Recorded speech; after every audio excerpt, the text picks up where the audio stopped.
बिहार सरकार ने सक्षमता परीक्षा हेतु गाइडलाइंस को जारी कर दिया है और आज के इस वीडियो में हम उन सभी बिंदुओं पर चर्चा करेंगे जो आप सभी नियोजित शिक्षक शिक्षिकाओं के लिए महत्वपूर्ण है।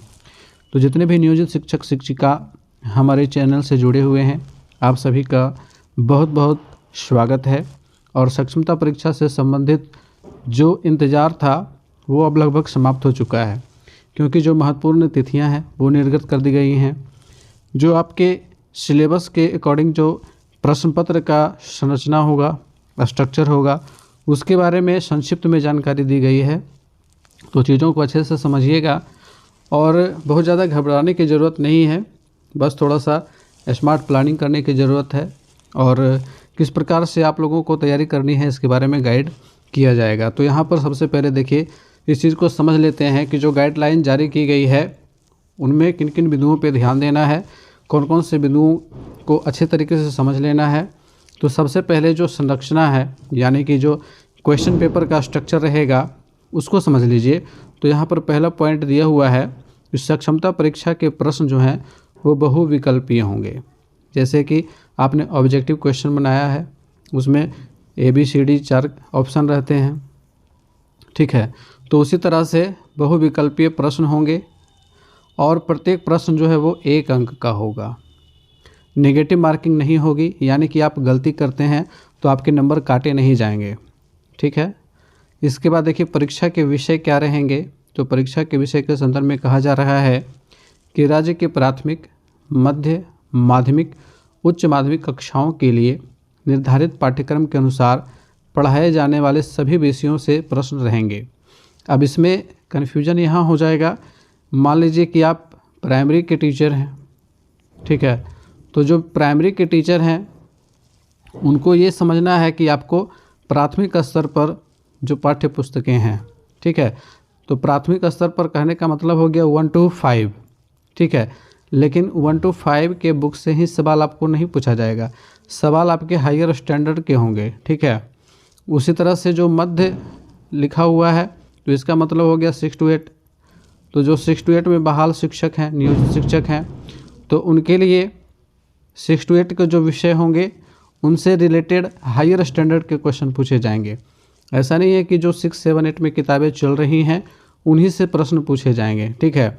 तो 6 to 8 के बुक्स को देखना है, लेकिन आपको उच्च स्तर के प्रश्नों को सॉल्व करना होगा। यानी कि मान करके चलिए कि जो भी 1 से लेकर के 8 तक के जो शिक्षक हैं सक्षमता परीक्षा में बैठने के लिए जा रहे हैं, तो उन्हें जो है अपना लेवल क्लास 10 तक का रखना होगा, ठीक है। क्लास 10th तक के लेवल को आपको लेकर के चलना होगा, मेंटेन करना होगा। वहीं जो माध्यमिक और उच्च माध्यमिक स्तर के जो शिक्षक होंगे उनको अपना स्तर उसी तरीके से बढ़ा करके चलना होगा। यानी कि जो माध्यमिक स्तर के शिक्षक होंगे उनको 12th तक का स्टैंडर्ड मेंटेन करना होगा और उच्च माध्यमिक वालों के लिए ग्रेजुएशन, ठीक है।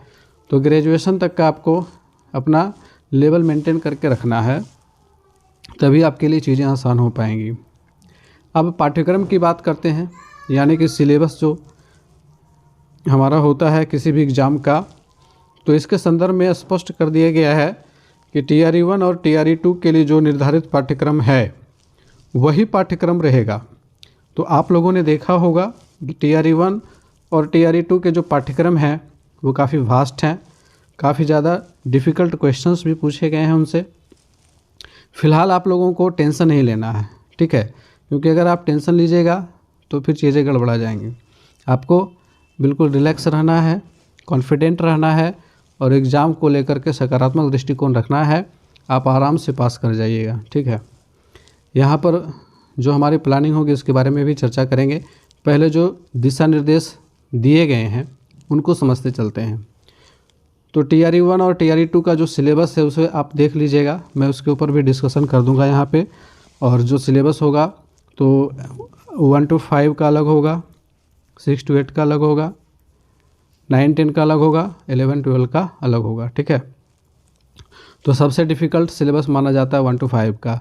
बाद बाकी 6 to 8 से लेकर के ऊपर तक जितने भी कक्षा के शिक्षक बनते हैं उनके लिए एक उनका सब्जेक्ट का पेपर होता है जो कि अपेक्षाकृत आसान होता है।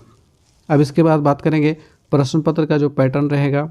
तो सक्षमता परीक्षा में 150 वस्तुनिष्ठ प्रश्न होंगे, ठीक है। तो 150 वस्तुनिष्ठ प्रश्न में कौन कौन से विषय से, कौन कौन से टॉपिक से प्रश्न पूछे जाएंगे, इसके ऊपर हम आगे चर्चा करेंगे, डिटेल में चर्चा करेंगे। तो वीडियो को पूरा अंत तक वॉच कीजिएगा। इसके बाद अर्हता की बात की जा रही है, यानी कि एलिजिबिलिटी, कौन कौन से लोग इस एग्ज़ाम में बैठ सकते हैं, ठीक है। तो कौन कौन से लोग इस एग्ज़ाम में बैठेंगे, तो सबसे पहले तो यह परीक्षा जो है यह केवल और केवल नियोजित शिक्षकों एवं पुस्तकालय अध्यक्षों के लिए है, ठीक है।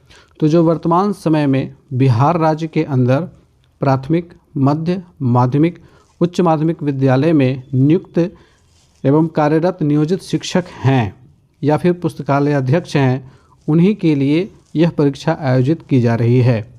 तो जितने भी शिक्षक बंधु हैं उनके लिए केवल यह परीक्षा है, बाकी ये ओपन कॉम्पिटिटिव एग्जामिनेशन नहीं है। तो जो अन्य अभ्यर्थी हैं वो इस फॉर्म को फिलअप नहीं करेंगे। इसके बाद परीक्षा शुल्क की बात करेंगे। तो परीक्षा शुल्क 1100 रुपये यानी कि 1100 रुपये सभी कोटि के अभ्यर्थियों के लिए रखा गया है। इसमें किसी भी प्रकार की छूट नहीं दी गई है, क्योंकि सभी लोग नियोजित शिक्षक हैं, सभी को सरकार के द्वारा पेमेंट मिलता है। तो सरकार ने सभी को एक मुश्त 1100 रुपये बांध दिया है। परीक्षा की जो अवधि होगी वह यहाँ देख लेंगे।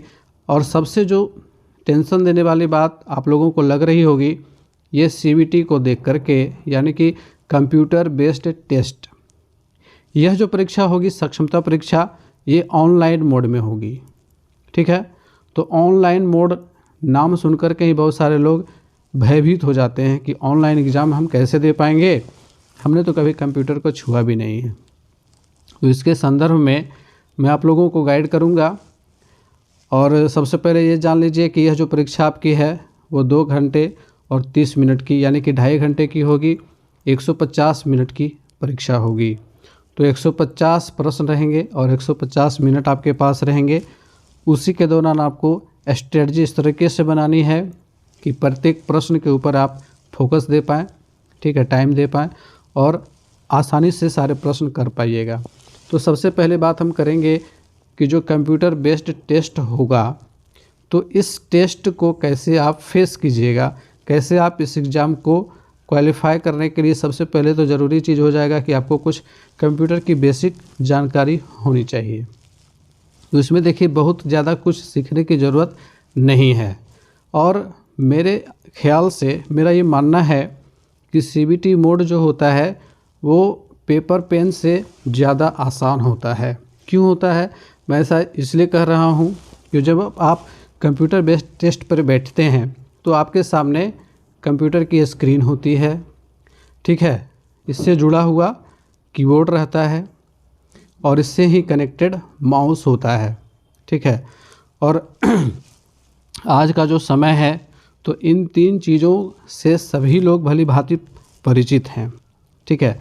तो कंप्यूटर आपके सामने होगा, डेस्कटॉप इसको कहते हैं, ये मॉनिटर आपका होता है, ठीक है, और ये आपका कीबोर्ड होता है और ये आपका माउस होता है। इन 3 की ज़रूरत ही पड़ती है, बाकी अन्य किसी भी चीज़ की ज़रूरत नहीं पड़ती है। और उसमें भी क्या करना होगा, तो सबसे पहले आपके स्क्रीन के ऊपर कुछ इंस्ट्रक्शंस आएंगे, उन इंस्ट्रक्शंस को अच्छे से पढ़ना है। और जो भी दिशा निर्देश होंगे वो हिंदी और इंग्लिश दोनों में रहते हैं, तो घबराने की ज़रूरत नहीं है। आपको अच्छे से पढ़ना है, उसको फॉलो करना है सही तरीके से, ठीक है। और जो प्रश्न आपके सामने होंगे उनका उत्तर देने के लिए माउस से केवल ऑप्शन को क्लिक करना होता है। ऐसा नहीं है कि आपको वहाँ कुछ लिखना होगा, कुछ टाइपिंग करनी पड़ेगी, ऐसा कुछ नहीं है। केवल आपको माउस हिलाना भर है और जितने भी प्रश्न आपके सामने आते जाएंगे आप उनको क्लिक कीजिएगा। और कुछ ऐसे सैम्पल क्लासेस मैं लाऊंगा जिसमें मैं आप लोगों को बताऊंगा कि जो क्वेश्चन का इंटरफेस होगा वो किस प्रकार का होगा, कहाँ पे कौन से बटन होंगे, उनका क्या फंक्शन होगा, इन सारी चीज़ों की जानकारी के साथ मैं क्लासेस लाऊंगा। तो वहाँ से आप लोगों का कन्फ्यूजन क्लियर हो जाएगा और आप लोगों का जो डर है वो ख़त्म हो जाएगा। सबसे बड़ी बात इसमें ये होती है कि मान लीजिए कि आपने क्वेश्चन नंबर का 4 ऑप्शन है या 5 ऑप्शन है, जो भी रहेगा वो तो एग्ज़ाम में। अब मान लीजिए कि आपने गलती से ए को प्रेस कर दिया और ए आपका कलर हो गया। आपने देखा कि नहीं, मुझे ए का आंसर सी देना था, ठीक है, और मैंने गलती से ए को प्रेस कर दिया है। तो आपको टेंशन नहीं लेना है। आप सिंपली क्या कीजिएगा कि माउस से सी के ऊपर क्लिक कर दीजिएगा, सी आपका कलर हो जाएगा और ए आपका ब्लैंक हो जाएगा, ठीक है। तो ये सबसे बड़ी जो प्रॉब्लम होती है पेपर पेंसिल में कि अगर आपने गलत ऑप्शन को कलर कर दिया तो फिर वो गया। लेकिन ऑनलाइन मोड में ये सुविधा होती है, तो आप अपनी गलती को सुधार सकते हो। इसके बाद उत्तीर्णांक की बात करेंगे, जो आपका रिजल्ट बनाएगा, ठीक है। तो यहाँ देखिए, सामान्य कोटि के जो अभ्यर्थी होंगे उनके लिए 40% मार्क्स लाने होंगे। पिछड़ा वर्ग के लिए 36.5, पिछड़ा वर्ग एनेक्सर 1 यानी कि जो अत्यंत पिछड़ा वर्ग के अंतर्गत आएंगे उनके लिए 34%, SC ST के लिए 32%, दिव्यांगजन के लिए 32%, और जितने भी महिला शिक्षिकाएं हैं चाहे वो किसी भी वर्ग से आती हों उनके लिए 32% लाना होगा, ठीक है। तो चलिए, ये बातें क्लियर हो गई कि आपको कितने मार्क्स लाने हैं, ठीक है। अब देखिए परसेंटेज 150 टोटल मार्क्स रहेंगे, ठीक है। 150 का 32% निकाल लीजिए, ठीक है। तो 32/100 कीजिए, 0 0 कट गया, 5 से काट दीजिए, 5 दूनी 10, 5 तिया 15, 16 दूनी 32, 16 तिया 48, यानी कि 150 में मात्र 48 आपको चाहिए अगर आप महिला हैं तो। अगर आप दिव्यांग हैं तो, अगर आप SC ST के अभ्यर्थी हैं तब आपको मात्र 48 अंक लाने हैं। वहीं 34% EBC वालों को लाना है, पिछड़ा वर्ग के लिए 36.5 और सामान्य वर्ग के लिए 40%। तो जो सामान्य वर्ग के अभ्यर्थी होंगे उनके लिए 60 नंबर चाहिए, ठीक है। तो 60 अंक लाने हैं 150 में। तो कैसे आएगा ये सारा अंक? बहुत ज़्यादा कठिन नहीं है लेकिन बहुत आसान भी नहीं है। आपको एक स्ट्रेटजी बनानी होगी और स्मार्ट स्ट्रेटजी बनानी होगी, क्योंकि हम सभी लोग को पता है, जितने भी नियोजित शिक्षक हैं उनको सुबह अगर नज़दीक में घर है तो 8 बजे तैयार हो जाना है स्कूल के लिए, 9 बजे तक स्कूल पहुंच जाना है और फिर 5 बजे स्कूल से चलना है, शाम के 6 बजे तक अपने घर पहुंचना है। और जो दूर दराज से आते हैं उनके लिए सुबह 6 बजे से ही यात्रा शुरू हो जाती है और रात के 8-9 बजे तक उनकी यात्रा चलती है घर से निकल कर के वापस घर आने में। तो ऐसे लोगों को सबसे ज़्यादा दिक्कत होने वाली है, क्योंकि इन लोगों के पास टाइम बहुत कम मिल रहा है। और बात करेंगे टाइमिंग की भी, वो भी दिया हुआ है। अब यहाँ देखिए प्रमाण पत्र के बारे में दिया गया है कि जो भी सक्षमता परीक्षा उत्तीर्ण अभ्यर्थी होंगे उनको बिहार विद्यालय परीक्षा समिति द्वारा उत्तीर्णता प्रमाण पत्र निर्गत किया जाएगा, जिस पर परीक्षा नियंत्रक बिहार विद्यालय परीक्षा समिति का कंप्यूटर जनित हस्ताक्षर रहेगा, जिस प्रकार से किसी भी प्रमाण पत्र में रहता है। इसके बाद देखिए समय सारणी दी गई है। समय सारणी को आप अच्छे से ध्यान से देख लीजिए। 26 जनवरी को विज्ञापन का प्रकाशन कर दिया जाएगा। इसके बाद 1 फरवरी से लेकर के 15 फरवरी तक ऑनलाइन आवेदन की प्राप्ति होगी। और साथ ही साथ देखिए कि इसमें क्या चीज़ करना है कि 1 फरवरी 2024 से 15 तक ऑनलाइन आपको एप्लीकेशन डालना है, अपना आवेदन डालना है। इसके साथ शिक्षक अभ्यर्थी द्वारा एडमिट कार्ड डाउनलोड करना, ये 5 फरवरी से ही काम शुरू हो जाएगा। अब यहाँ पर जो डेटिंग दी गई है, जो तारीखें दी गई हैं, वो थोड़ी सी कंफ्यूज करने वाली है, क्योंकि यहाँ तो कहा जा रहा है कि 15 तारीख तक आपको क्या करना है, ऑनलाइन अप्लाई करना है। फिर यहाँ दे रहा है कि 5 फरवरी से ही एडमिट कार्ड डाउनलोड कर लेना है।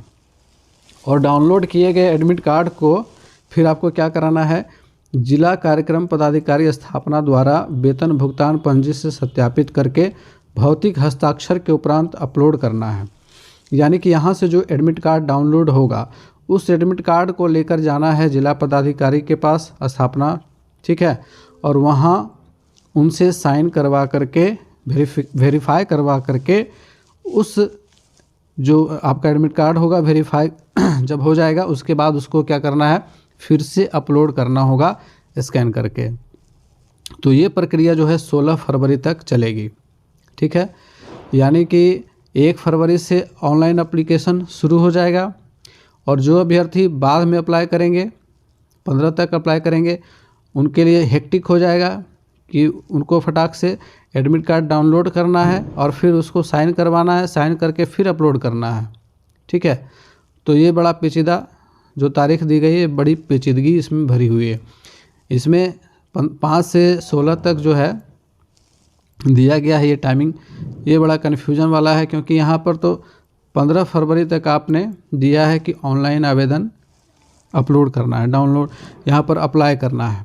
तो इसके बाद की तिथि रखी जानी चाहिए थी ताकि सभी अभ्यर्थियों को, सभी शिक्षक हैं, एक तो ऑनलाइन एग्जामिनेशन का प्रेशर रहेगा, तैयारी करने का प्रेशर रहेगा, सुबह से लेकर के शाम तक ड्यूटी भी करनी है, उसके बाद इतना हेक्टिक डेट जो जारी किया गया विभाग के द्वारा, ये कहीं ना कहीं परेशानी में डालने वाला है।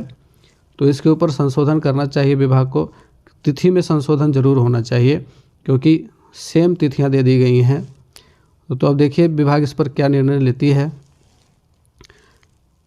तो यहाँ पर इसके बाद देखिए क्या कहता है कि ऑनलाइन परीक्षा की जो तारीख है वह 26 फरवरी से लेकर के 13 मार्च 2024 तक चलेगी, क्योंकि ऑनलाइन मोड में एग्ज़ाम होगा।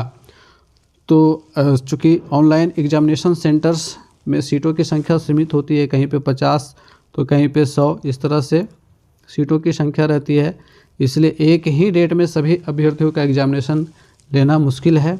तो 26 फरवरी से लेकर के 13 मार्च तक यह प्रक्रिया यानी कि परीक्षा की प्रक्रिया चलती रहेगी।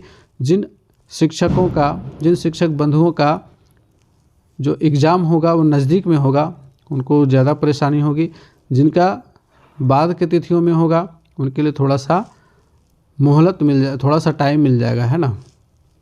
वैसे देखिए क्या रहता है इसमें, टाइमिंग में संशोधन यहाँ पे होना ज़रूरी है क्योंकि 15 फरवरी तक आपने ऑनलाइन आवेदन करने की तिथि डाली है, तो इसके बाद का डेट होना चाहिए था एडमिट कार्ड जारी करने का।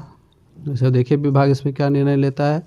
विशेष अनुदेश यहाँ दिया गया है कि परीक्षा का जो फॉर्म है वह प्रपत्र विभागीय अनुमोदन उपरांत जारी किया जाएगा। शिक्षक अभ्यर्थी द्वारा सक्षमता परीक्षा हेतु आवेदन पत्र बिहार विद्यालय परीक्षा समिति के पोर्टल पर ऑनलाइन भरा जाएगा। परीक्षा फॉर्म भरते समय शिक्षक अभ्यर्थी द्वारा खास करके पिता या पति का नाम, जन्मतिथि एवं योगदान की तिथि इत्यादि सही भरा गया है या नहीं मिलान करने के उपरांत ही सबमिट किया जाएगा। तो फॉर्म भरते समय आप लोग विशेष सतर्कता बरतिएगा, क्योंकि अगर आप गलती करते हैं तो फिर इसमें सुधार करने का अवसर मिलना मुश्किल लग रहा है। इसके बाद है शिक्षक अभ्यर्थी द्वारा परीक्षा फॉर्म भरते समय आधार कार्ड, मैट्रिक का प्रमाण पत्र, टेट, सीटेट, एस्टेट उत्तीर्णता प्रमाण पत्र पर शैक्षणिक तथा शैक्षणिक प्रमाण पत्र एवं नियोजन इकाई द्वारा जारी नियुक्ति पत्र अपलोड करना होगा। तो ये सारी चीज़ें आप लोग अरेंज करके रखिए। वैसे तो सबके पास होंगी, इसमें कोई दिक्कत है नहीं। और जिन्होंने दक्षता परीक्षा उत्तीर्ण किया हो तो दक्षता परीक्षा वाला वो अपलोड करेंगे। यहाँ दक्षता परीक्षा का जिक्र नहीं किया गया है, लेकिन जो लोग दक्षता परीक्षा उत्तीर्ण हैं उनको दक्षता परीक्षा वाला प्रमाण पत्र अपलोड करना होगा। इसके बाद परीक्षा का फॉर्म भरते समय शिक्षक अभ्यर्थियों को 3 जिलों का विकल्प देना अनिवार्य होगा। अब ये 3 जिला वाला विकल्प दीजिएगा जिस जिस ज़िले में आपको जाना है। यानी कि एक तरह से आप समझ लीजिए कि जब आप इस एग्ज़ाम को क्वालिफाई कीजिएगा तो आप एक नए शिक्षक की तरह ट्रीट किए जाएंगे और आपको जो है ज़िला का आवंटन जिस तरह से BPSC TRE में किया गया है बिल्कुल उसी फॉर्मेट से, उसी पैटर्न से ज़िला का आवंटन किया जाएगा। अगर आपके मार्क्स बहुत अच्छे हैं तो आपका चॉइस किया हुआ ज़िला मिल जाएगा। अगर आपके मार्क्स कम होंगे तो फिर जहां सीटें अवेलेबल होंगी वहां आपको भेज दिया जाएगा। तो इस चीज़ का ध्यान रखना है। इसके बाद देखिए शिक्षक अभ्यर्थी द्वारा भरे गए आवेदन सबमिट करने के उपरांत संबंधित जिला के जिला कार्यक्रम पदाधिकारी स्थापना के लॉगिन में जाएगा। इसके बाद जिला कार्यक्रम पदाधिकारी स्थापना द्वारा जांचोपरांत इसे अंतिम रूप में सबमिट किया जाएगा। यानी कि पहले आप अप्लाई कीजिएगा, उसके बाद फिर जिला से अप्लाई हो जाए, आपका जो है वेरीफाई होगा, उसके बाद सबमिट होगा। इस पर जिला कार्यक्रम पदाधिकारी का डिजिटल हस्ताक्षर अंकित होगा। ऑनलाइन परीक्षा लेने वाली एजेंसी 2 मशीन 2 महीने के लिए जिला शिक्षा पदाधिकारी को देंगी ताकि शिक्षक अभ्यर्थी का थंब इम्प्रेशन एवं आइरिस रिकॉग्निशन, आँख की पुतली का सत्यापन लिया जा सके। यानी कि जो आपका आधार कार्ड में आपकी पहचान डली हुई है उससे आपको यहाँ पर भी जांच की जाएगी, मिलान किया जाएगा। एडमिट कार्ड में QR कोड एवं बार कोड अंकित रहेगा। और यहाँ पर ध्यान रखिएगा कि जो एडमिट कार्ड आपको जारी किया जाएगा, जिसको आप लेकर के एग्ज़ाम देने के लिए जाइएगा, उसको आपको बिल्कुल संभाल करके रखना है। प्रत्येक परीक्षा केंद्र के लिए आवंटित अभ्यर्थियों के सीटिंग अरेंजमेंट में यथासंभव यह ध्यान रखा जाएगा कि एक ही विषय के अभ्यर्थी एक साथ नहीं बैठेंगे। परीक्षा केंद्र पर एडमिट कार्ड पर वीक्षक केंद्राधीक्षक का हस्ताक्षर एवं मुहर लगेगा और परीक्षा की समाप्ति के बाद मूल एडमिट कार्ड शिक्षक अभ्यर्थी द्वारा संबंधित जिला के जिला कार्यक्रम पदाधिकारी स्थापना को समर्पित किया जाएगा। इस दौरान जिला कार्यक्रम पदाधिकारी स्थापना द्वारा शिक्षक अभ्यर्थी का थंब इम्प्रेशन एवं आइरिस रिकॉग्निशन का मिलान किया जाएगा। यानी कि आपको जो एडमिट कार्ड जारी किया जाएगा उसको आपको संभाल के रखना है, आपको एकदम इसको हमेशा के लिए सुरक्षित करके रखना है, क्योंकि आगे देखिए यहाँ लिखा हुआ है मूल एडमिट कार्ड गुम होने की स्थिति में शिक्षक अभ्यर्थी को दोबारा सक्षमता परीक्षा देनी होगी। ठीक है, तो इस चीज़ को हमेशा ध्यान में रखिएगा। इसके बाद देखिए एक पॉइंट यहाँ लिखा हुआ है कि सक्षमता परीक्षा की संपूर्ण प्रक्रिया के दौरान सभी शिक्षक अभ्यर्थी का 3 बार थंब इम्प्रेशन एवं आइरिस रिकॉग्निशन का मिलान किया जाएगा। एक बार परीक्षा केंद्र पर, दूसरी बार काउंसलिंग के समय और तीसरी बार विद्यालय योगदान के समय, और तीनों बार मैच करना चाहिए, ये तो सबको पता है। वैसे शिक्षक अभ्यर्थी जिन्हें सक्षमता परीक्षा देना है, ऑनलाइन से संबंधित प्रैक्टिस नज़दीकी प्राथमिक शिक्षक प्रशिक्षण संस्थान या जिला शिक्षक एवं प्रशिक्षण संस्थान, जिला प्रशिक्षण महाविद्यालय में संध्या 7:30 से 9:30 बजे तक कर सकते हैं। अब जिनका घर डाइट या बाइट के नज़दीक होगा उनके लिए सुविधा दी गई है कि 7:30 से 9 तक 9:30 तक 2 घंटे के लिए आप वहां जाकर के प्रैक्टिस कर सकते हैं। वैसे ऑनलाइन इसकी सुविधा देनी चाहिए थी ताकि कोई भी व्यक्ति घर बैठे इसकी प्रैक्टिस कर सकते थे। इसके बाद देखिए सक्षमता परीक्षा उत्तीर्णता के पश्चात सभी उत्तीर्ण अभ्यर्थियों को विद्यालय आवंटन के पूर्व काउंसलिंग होगा, जिसमें उनके प्रमाण पत्रों की जांच की जाएगी तथा थंब इम्प्रेशन एवं आइरिस रिकॉग्निशन का मिलान किया जाएगा। तो ये सारी चीज़ें हैं। अब इसमें कुछ जो महत्वपूर्ण चीज़ें हैं, जैसे कि पूरा डिटेल सिलेबस, तो डिटेल सिलेबस मेरा नेक्स्ट वीडियो में आ जाएगा, उसको वॉच कीजिएगा। पूरा सिलेबस डिस्कस कर दिया जाएगा, किस प्रकार के प्रश्न रहेंगे, उनकी कठिनाई का स्तर कौन सा रहेगा और किन किन कैटेगरी में, जैसे कि 1 to 5 के, 6 to 8 के, ठीक है, 9, 10 के जो टीचर्स शिक्षक बहाली की प्रक्रिया होगी, तो इनमें कौन कौन से सवाल, मतलब किस विषय से और किस स्तर के सवाल पूछे जाएंगे, इसके बारे में डिटेल क्लास जो है हमारा नेक्स्ट क्लास में आ जाएगा, तो आप उसको ज़रूर से वॉच कीजिएगा। इस पूरे क्लास को देखने के लिए आप सभी का बहुत बहुत धन्यवाद। उम्मीद है कि क्लास आप लोगों को अच्छा लगा होगा। मिलते हैं फिर से नेक्स्ट क्लास में, तब तक के लिए गुड बाय, टेक केयर।